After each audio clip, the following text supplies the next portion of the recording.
ఆ దేవుడికి గుమ్మడికాయలే నైవేద్యం. నెత్తిన రాచగుమ్మడికాయ పెట్టుకుని భక్తితో సమర్పిస్తే మొక్కు తీరినట్లే.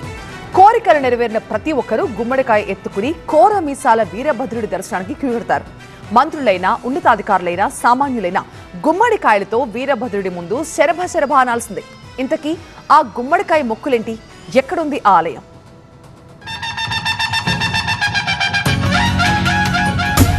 దేవాలయానికి వెళ్లిన భక్తులు కొబ్బరికాయలు కొట్టడం, పసుపు కుంకుమలు సమర్పించడం, ముడుపులు కట్టడం చూస్తుంటాం. సంపన్నులు బంగారం, వెండి ఆభరణాలు కానుకలుగా సమర్పిస్తుంటారు. సమ్మక్క సారక్క దేవతలకైతే బెల్లాన్నే మహానైవేద్యంగా సమర్పిస్తారు.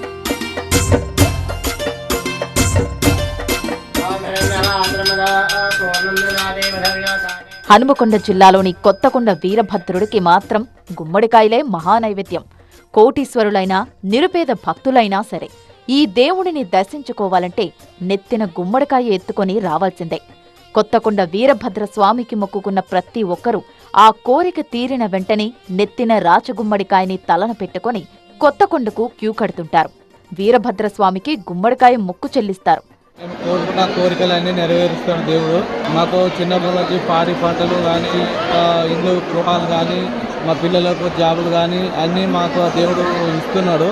అందుకు మేము తప్పకుండా ప్రతి సంవత్సరం వచ్చి దేవునికి గుమ్మడికాయలు కొరమిసాలు సమర్పిస్తాం.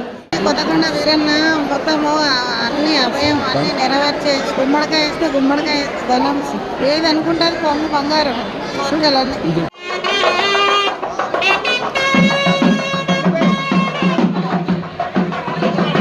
సామాన్య భక్తులే కాదు, మంత్రులు, ప్రజాప్రతినిధులు, ఉన్నతాధికారులు కూడా నెత్తిన గుమ్మడికాయ, చేతిలో కోరమీసాలతో తరలివచ్చి మల్లన్నకు మొక్కులు చెల్లించుకుంటారు.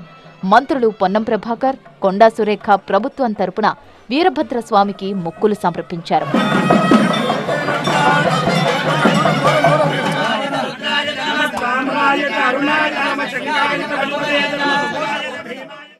భక్తులు గుమ్మడికాయ నెత్తిన ఎత్తుకొని కోరమీసాల వీరన్నకు రాచగుమ్మడికాయ సమర్పించడమే ఈ ఆలయంలో ఆనవాయితీ.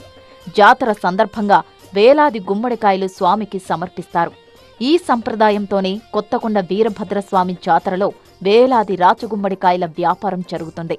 పండితులు చెబుతున్న పురాణ చరిత్ర ప్రకారం గుమ్మడికాయ మొక్కులకు చాలా పెద్ద చరిత్రే ఉంది. దక్షయజ్ఞంలో దక్షుడిని వీరభద్రుడు సంహరించినట్లు చరిత్ర చెబుతుంది. ఎన్ని తలలు తెగినా వీరభద్రుడు ఆగ్రహాన్ని చల్లార్చడం అసాధ్యమే. పరిహారంగా కూష్మాండం అంటే రాచగుమ్మడికాయను సమర్పిస్తే వీరభద్రుడు శాంతించి అనుగ్రహిస్తాడని భక్తుల నమ్మకం.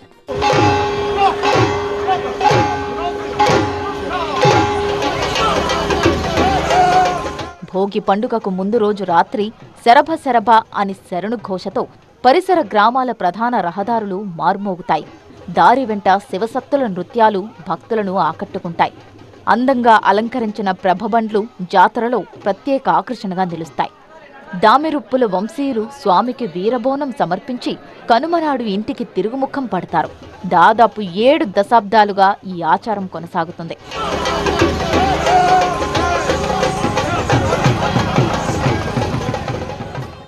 రాష్ట్రంలో ఎక్కడా లేని విధంగా స్వామివారి ఆలయంలో దేవతా వృక్షాలు ఉన్నాయి.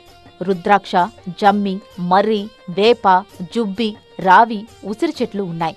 ఫిబ్రవరి, మార్చి నెలలో రాలిపడే రుద్రాక్షల కోసం భక్తులు 1000 కళ్లతో ఎదురుచూస్తారు. కొత్తకొండ వీరభద్రుడి జాతర కోసం టీజీఎస్ఆర్టీసీ ప్రత్యేక బస్సులు నడుపుతోంది.